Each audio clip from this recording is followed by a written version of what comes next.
Hello বন্ধুরা, কেমন আছেন? আশা করি সবাই ভালো আছে। বন্ধুরা, সম্পর্কের নতুন অধ্যায় নিয়ে প্রধানমন্ত্রীর সঙ্গে এবার মার্কিন প্রতিনিধি দলের বিস্তারিত আলোচনা, এরকমটা কিন্তু বড় আপডেট কিন্তু আমাদের সামনে এসেছে এবং এ নিয়ে কিন্তু বিস্তারিত আমরা আলোচনা করব। তার আগে আপনারা যদি এই চ্যানেলে নতুন থাকেন অবশ্যই চ্যানেলটি সাবস্ক্রাইব করে আমাদের পাশে থাকুন এরকম নিত্য নতুন রাজনৈতিক এবং সর্বশেষ আপডেটগুলি সবার আগে পাওয়ার জন্য। বন্ধুরা, বাংলাদেশ মার্কিন সম্পর্কে নতুন অধ্যায় শুরু নিয়ে পররাষ্ট্রমন্ত্রী ডক্টর হাসান মাহমুদের সঙ্গে মার্কিন প্রতিনিধি দলে বিস্তারিত আলোচনা হয়েছে।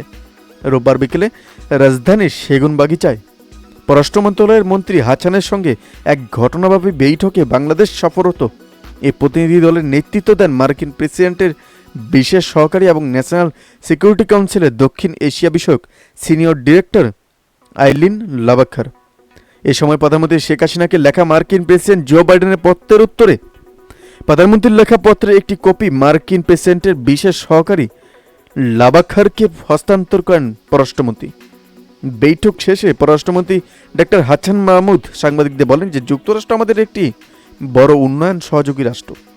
দু দেশের সম্পর্কে নতুন অধ্যায় শুরু নিয়ে এ সম্পর্কের কীভাবে আরও গভীর করা যায় সেসব বিষয়ে বিস্তারিত আলোচনা হয়েছে। বৈঠকে রোহিঙ্গা ইস্যু নিয়েও কিন্তু আলোচনা করেন এবং মন্ত্রী বলেন যে মার্কিন যুক্তরাষ্ট্রও রোহিঙ্গা প্রত্যাবাসনকে একমাত্র সমাধান হিসাবে বিবেচনা করছে। তারাও চায় রোহিঙ্গারা সসম্মানে নিজ দেশে ফিরে যাক, সেই সাথে তাদেরকে সাময়িক আশ্রয় দিলে বাংলাদেশ যে উদারতা দেখিয়েছে তার ভূয়সী প্রশংসাও করেন মার্কিন প্রতিনিধিরা। হাসান বলে যে গাজা যুদ্ধবিরতি কার্যকর করা এবং রাশিয়া ইউক্রেন যুদ্ধ বন্ধ সহ যে কোনো যুদ্ধের বিরুদ্ধে ও শান্তির পক্ষে বাংলাদেশের অবস্থান তুলে ধরেছি। বঙ্গবন্ধুর আত্মস্বীকৃত খুনি যুক্তরাষ্ট্রে পলাতক রাশেদ চৌধুরীকে দেশে আনা বিষয়েও বৈঠক করা হয়েছে এবং তাদের জাস্টিস ডিপার্টমেন্ট এটি দেখেছে। বন্ধুরা, এর আগে প্রতিনিধি দলের একাংশ পররাষ্ট্র সচিব রাষ্ট্রদূত মাসুদ বিন এবং তার সাথে সাথে মোমেনের সাথেও কিন্তু এই বৈঠকে মিলিত হয়।